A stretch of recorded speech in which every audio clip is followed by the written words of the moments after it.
India को चाहिए कि वो अपनी अपनी सिक्योरिटी को देखे। अगर ये वहाँ पर अगर ऐसी बात हुई है तो ये तो छोड़े एक तरफ है, लेकिन इंडिया को चाहिए कि अपनी सिक्योरिटी लेवल जो है ना वो उसका किस हद तक जो है वो है कि ये पाकिस्तान में तो नहीं हुआ ना, इंडिया में हुआ ना, तो ये वो उसकी नाकामी है। ये पुलवामा अटैक्स में उन्होंने खुद ही प्लानिंग की और ये सारा कुछ मतलब आज उनका इंटरव्यू है, मेरा सिर्फ क्वेश्चन था कि क्या ऐसा पॉसिबल था या नहीं। यकीनन ये हुआ होगा और आइंदा भी इस किस्म की वो अटैम्प्ट्स कर सकते हैं, तो हमारी आर्मी को भी इसके लिए तैयार रहना चाहिए। आरएसएस के जो दो उनके बड़े सीनियर जो मेंबर हैं उन्होंने भी यही जो है ना बयान दिया है कि जो पुलवामा जो अटैक हुआ था वो सिर्फ और सिर्फ जो है ना मोदी को सपोर्ट करने के लिए और इनकी वोटिंग को और इनको आगे लेकर आने के लिए जो है ना, और उनकी कांग्रेस भी जो है ना वो बीजेपी और ये सारे जो पार्टीज़ हैं ये मुस्लिम दुश्मनी के ऊपर बेस करती हैं और उनको अपना कोई ना कोई दुश्मन दिखाना होता है, और पाकिस्तान ज़ाहिर है कि उनके साथ एक ट्रेडिशनल हमारे कॉन्फ्लिक्ट्स चले आ रहे हैं और उनके लिए बहुत आसान है कि कोई भी ब्लेम पाकिस्तान के ऊपर वो रख दें। मोदी जो है वो गुजरात का कसाई है तो बिल्कुल इसके बारे में जो है ना वो कुछ भी कर सकता है, और वो उसकी जो सोच है ना वो आरएसएस की सोच से चल रहा है, और वो अब कभी भी जो है ना अपने फ़ायदे के लिए वो किसी को कुछ भी कर सकता है, करवा सकता है, मरवा सकता है, और यहाँ तक कि इवन के वो अपने मुल्क में ही अपने लोगों के साथ भी वो बुरा कर सकता है। मोदी अगर वज़ीर आज़म बना है तो वो इस वजह से बना है, वो चाय बेच के नहीं वज़ीर आज़म बना, वो चोरियाँ भी करता था, डकैतियाँ भी करता था। हिंदू मेंटेलिटी वो इस टाइप की है, वो कभी पाकिस्तान को एक्सेप्ट नहीं करते, तो ये मैंने नोट किया उनका जर्नी, चाहे हम कितने भी अच्छे हो जाएं। बीइंग ए मुस्लिम हमने कई दफ़ा उनसे कोऑपरेट करने की कोशिश की, इवन जो इंडिया के मुस्लिम है ना वो भी मैंने उनकी देखा कि डीलिंग सही नहीं है, ये मेरा ज़ाती इम्प्रेशन है। इंडिया अभी माशी तौर पे और अपनी आर्मी के लिहाज से काफ़ी आगे जा चुका है और हम लोग काफ़ी पीछे रह चुके हैं। जहाँ तक आपने सवाल किया कि वो क्या ऐसे काम है, मैं भी तकरीबन 24-25 मुल्कों में घूमा हुआ हूँ और यूरोप के बेशतर मुल्क देखे हैं, नॉर्थ अमेरिका भी देखा हुआ मैंने।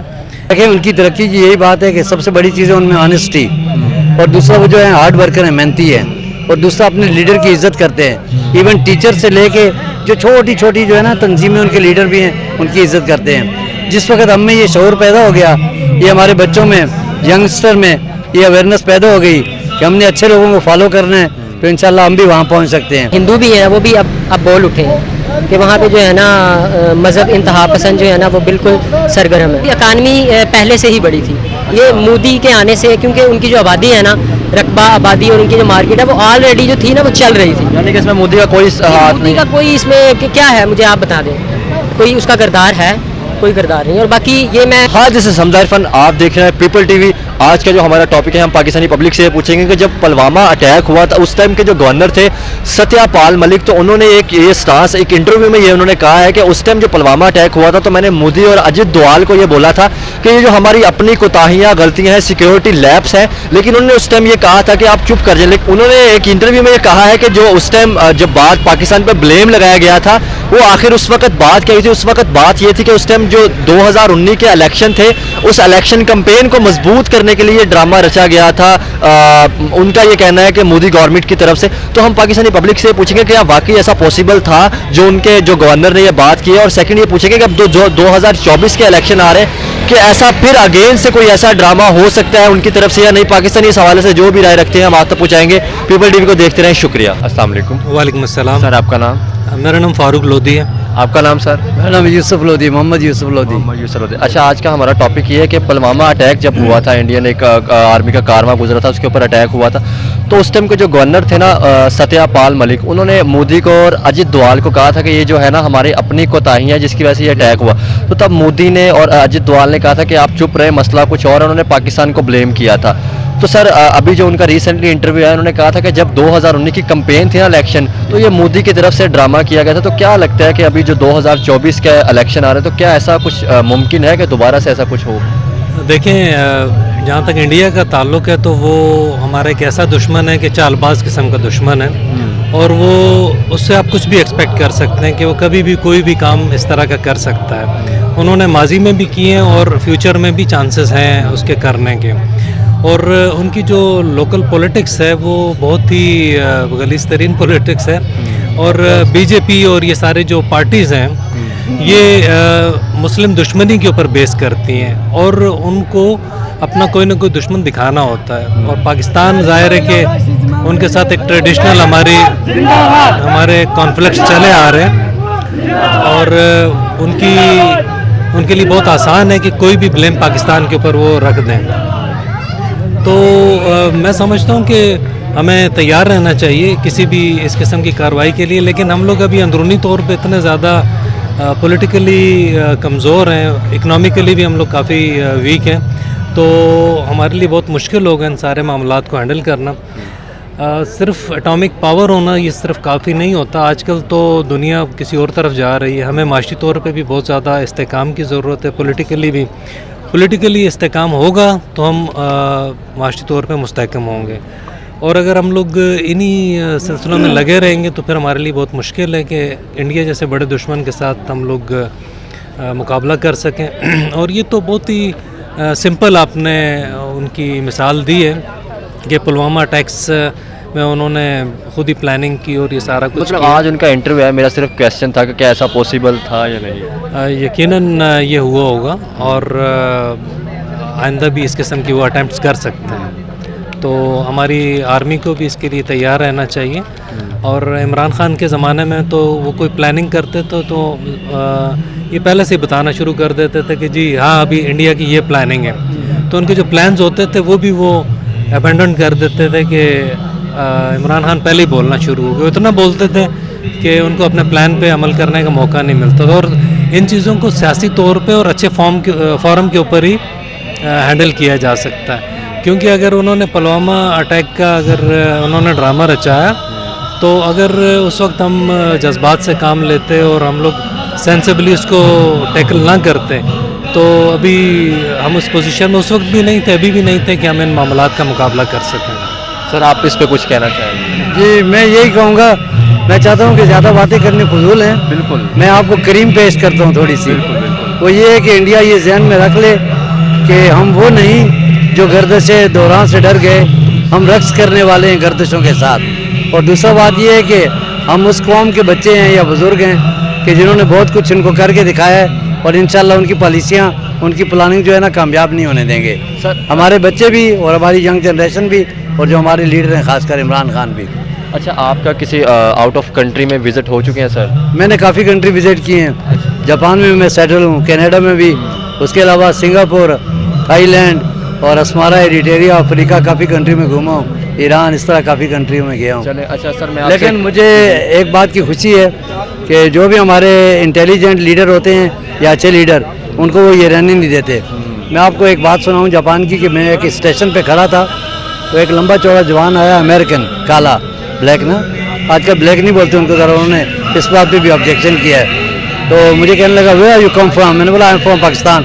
तो मुझे उसने गले से लगा लिया, तो रियली, मैंने बोला रियली, बोलते हैं your prime minister, she is really my lady, I like her. तो मतलब जो अच्छे लीडर होते हैं उनकी इज्जत होती है बैनुल-अक़वामी सतह पे भी, और इसलिए हमें चाहिए कि उन लोगों को चूज़ करें जो मुल्क के लिए, अवाम के लिए अच्छे हों, दैट्स ऑल। और बाकी जो है ना, इंडिया ये जहन से निकाल दे कि हम वो हैं बेतेग भी जो है ना सिपाही लड़ने वाले हैं, तो ये ख्वाब वो भूल जाए कि कभी हम इसको, हम ऐसा जो है ना कभी भी सच नहीं होने देंगे। सर मैं आपसे दो छोटे छोटे क्वेश्चन करूंगा अगर आप इजाज़त दें तो। जी, जी, sure। फर्स्ट क्वेश्चन तो ये है कि आप बताएं कि आखिर आप इतनी कंट्री में आपने विजिट किया, क्या उनकी पॉलिसियाँ थी जिन्होंने अडॉप्ट की वो आज तरक्की करेंगे और हम पीछे रह गए? देखें, उनकी तरक्की की यही बात है कि सबसे बड़ी चीज़ है उनमें ऑनेस्टी, और दूसरा वो जो है हार्ड वर्कर है, मेहनती है, और दूसरा अपने लीडर की इज्जत करते हैं। इवन टीचर से लेके जो छोटी छोटी जो है ना तंजीमें, उनके लीडर भी हैं, उनकी इज्जत करते हैं। जिस वक्त हम में ये शऊर पैदा हो गया, ये हमारे बच्चों में, यंगस्टर में ये अवेयरनेस पैदा हो गई कि हमने अच्छे लोगों को फॉलो करना है, तो इंशाल्लाह हम भी वहाँ पहुँच सकते हैं। क्यों, हमारे यहाँ ना मेहनत करने वालों की कमी है, ना टैलेंट लोगों की कमी है, बेहतरीन टैलेंट है, वेल एजुकेटेड भी अच्छे हैं, और इंशाल्लाह आगे बेहतर होगा। अगर सेकंड क्वेश्चन मेरा ये है कि आप वहाँ पे बहुत से इंडियन लोगों से भी मिले होंगे। जी हाँ। क्या इंडियन लोग भी अच्छे हैं या उनका भी माइंड वैसे ही है जैसे मतलब कहा जाता है कि उनकी गवर्नमेंट या बीजेपी का? उनके स्पेशली जो मैं बोलता हूँ ना कि हिंदू मेंटेलिटी वो इस टाइप की है, वो कभी पाकिस्तान को एक्सेप्ट नहीं करते। तो ये मैंने नोट किया उनका जर्नी, चाहे हम कितने भी अच्छे हो जाएं, बीइंग ए मुस्लिम, हमने कई दफ़ा उनसे कोऑपरेट करने की कोशिश की, इवन जो इंडिया के मुस्लिम है ना, वो भी मैंने उनकी देखा कि डीलिंग सही नहीं है। ये मेरा ज़ाती इम्प्रेशन है।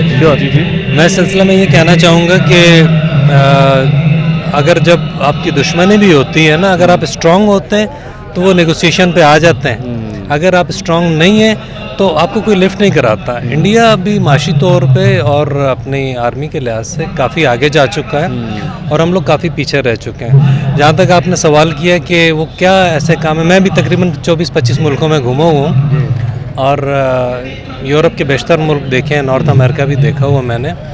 हमारे जो बेसिक प्रॉब्लम है वो एजुकेशन का है। हमारे यहाँ एजुकेशन के दो तबकात थे सिर्फ, एक जो क्लर्क्स पैदा करते थे सिर्फ, और एक वो थे जो उनके ऑफिसर्स ब्यूरोक्रेट्स पैदा करते थे। अभी क्या हुआ है कि अभी जो प्राइवेट स्कूल जिसमें इन हुए हैं, उन्होंने एक दरमियान वाली एक पौध निकाली है जो समझते हैं अपने राइट्स को, जो उन्हें पता है कि हम क्या हैं और हमें क्या करना चाहिए। हमें बेसिकली जो गवर्नमेंट के स्कूल्स हैं उनमें चेंजेस लाने की ज़रूरत है कि ताकि हमारे बच्चे कॉन्फिडेंट पैदा हों और उन्हें पता हो कि हकीकी आज़ादी क्या चीज़ होती है।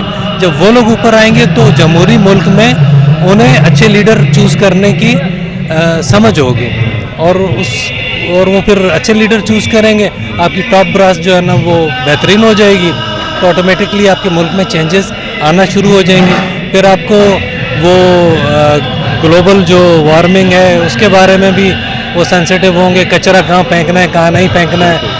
और आपका एजुकेशन सिस्टम स्ट्रांग होने से आपकी कौम तरक्की करेगी, अच्छे बिजनेस में आएंगे, ईमानदारी से वो लोग इस मुल्क को चलाएंगे, तो फिर करप्शन भी नहीं होगी, हम लोग सीधे सीधे रास्ते पे चलेंगे और ये मुल्क इंशाअल्लाह। और मुझे यकीन है, जिस तरह मुझे अपने नाम पे यकीन है कि मेरा नाम फारूक लोधी है, मुझे इस बात का यकीन है कि पाकिस्तान एक दिन बहुत ज़्यादा तरक्की करेगा। इसमें इतना ज़्यादा पोटेंशियल है, इतना ज़्यादा पोटेंशियल है कि जो लोगों ने सदियों में तरक्की की है वो डिकेड्स में करेगा, चंद सालों में करेगा। हम लोग इस काबिल हैं कि हम लोग तरक्की कर सकते हैं। हमें लीडरशिप की ज़रूरत है, हमें बेहतरीन लीडरशिप मिले और हमारा एजुकेशन सिस्टम ठीक हो जाए, everything will be all right इंशाल्लाह। बहुत शुक्रिया, थैंक यू वेरी मच। जी कि स्पेशली हमारे यंगस्टर जो हैं या बच्चे हैं, इनमें इस अवेयरनेस की ज़रूरत है कि हम उनको जो सही गाइड करें, और अगर हमें लीडरशिप अच्छी मिल जाए ना तो इंशाल्लाह हर फील्ड में हम कामयाब हैं और टैलेंट की भी कमी नहीं है। और मैंने ये नोट किया कि जापानीज़ बच्चों को तकरीबन 3 साल मैनर्स और एडिकेट सिखाए जाते हैं ताकि वो रोड कैसे क्रॉस करेंगे, अपना गम खा के रेपर नहीं फेंकेंगे, बिस्कुट वगैरह खा के स्कूल बैग में डालते हैं, जाके घर में गार्बेज बैग में फेंकते हैं। तो ये जानी हमें अपने नए बच्चों को, यंगस्टर को ये सब कुछ बताना होगा। बाकी टैलेंट की या किसी हार्ड वर्किंग की या किसी मतलब चीज़ की कमी नहीं है पाकिस्तान में। तो यही दुआ है कि अल्लाह पाकिस्तान को एक ऐसा लीडर दे जो पाकिस्तान का और इस गरीब आवाम का ख्याल रखे। इंशाल्लाह हमारी दुआएं आपके साथ हैं। शुक्रिया, थैंक यू सो मच। अस्सलाम वालेकुम। जी वालेकुम सलाम। आपका नाम? मेरा नाम उबैद।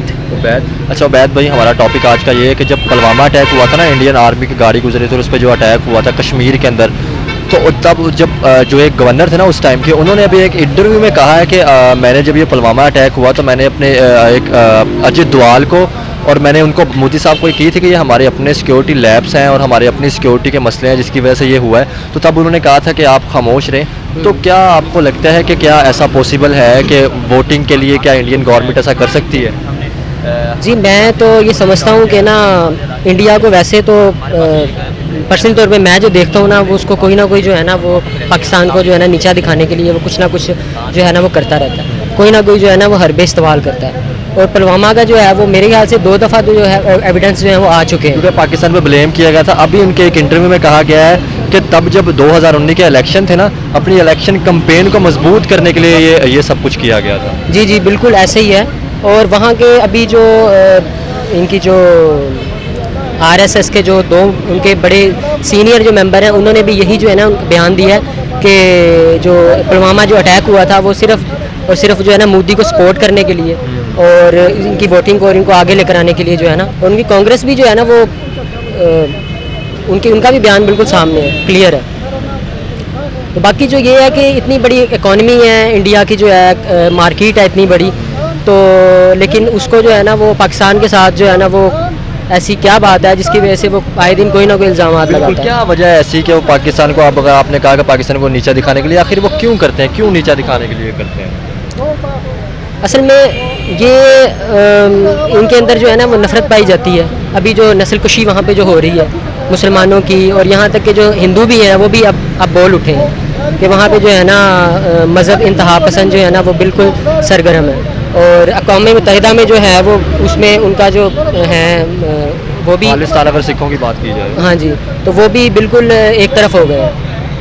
और इंडिया को चाहिए कि वो अपनी इकॉनमी को देखे, अपने आप को देखे, अपनी सिक्योरिटी को देखे। अगर ये वहाँ पर अगर ऐसी बात हुई है तो ये तो छोड़ें एक तरफ है, लेकिन इंडिया को चाहिए कि अपनी सिक्योरिटी लेवल जो है ना वो उसका किस हद तक जो है वो है कि ये पाकिस्तान में तो नहीं हुआ ना, इंडिया में हुआ ना, तो ये वो उसकी नाकामी है ये एक तरह से। और वो कोई ना कोई बहाना ढूंढता है पाकिस्तान के ऊपर जो है ना इल्ज़ाम लगाने के लिए कि पाकिस्तान को कैसे नीचा किया जाए और पाकिस्तान के ऊपर इल्ज़ाम लगाया जाए ताकि जो है ना वो अगर उनके एक इंटरव्यू में कहना था कि ये इलेक्शन कैंपेन को मजबूत करने के लिए किया गया था, तो अभी 2024 में भी इलेक्शन आ रहे हैं, क्या उसमें भी कोई ऐसा चीज़ सामने आ सकती है?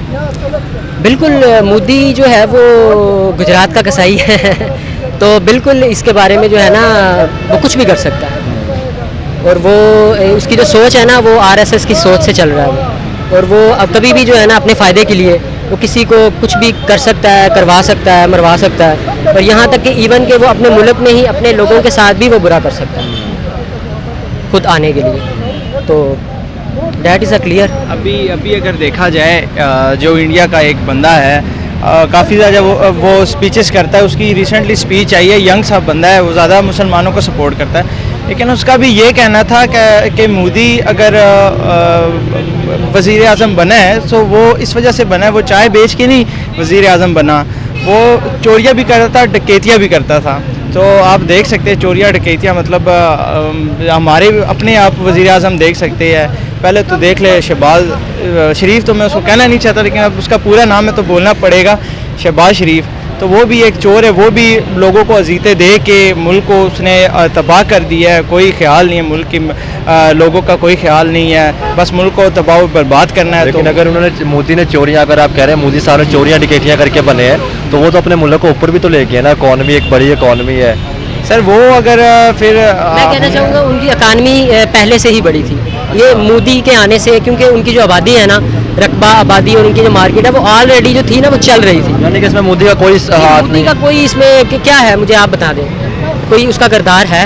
कोई किरदार नहीं। और बाकी ये मैं अपनी तरफ से कुछ इमरान खान साहब को यानी कि कहना चाहता हूँ कि ना, इमरान खान साहब जब वज़ीर आज़म थे तो माशाल्लाह इमरान खान साहब जो है ना वो खुद इंसान जो है ना वो बज़ाते खुद अच्छे आदमी हैं, शरीफ हैं, ठीक है।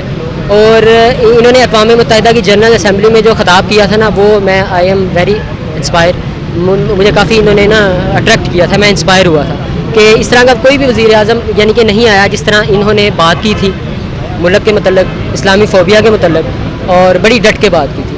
और मेरे ख्याल से ऐसा ही होना चाहिए। और बाकी हम दुआ करते हैं कि अल्लाह ताला जो है वो हमारे मुल्क को आगे लेके जाए। इमरान खान साहब अच्छे आदमी हैं और हम इनके हर अच्छे काम में इनके साथ होंगे, इनको सपोर्ट करेंगे। बहुत शुक्रिया सर, थैंक यू।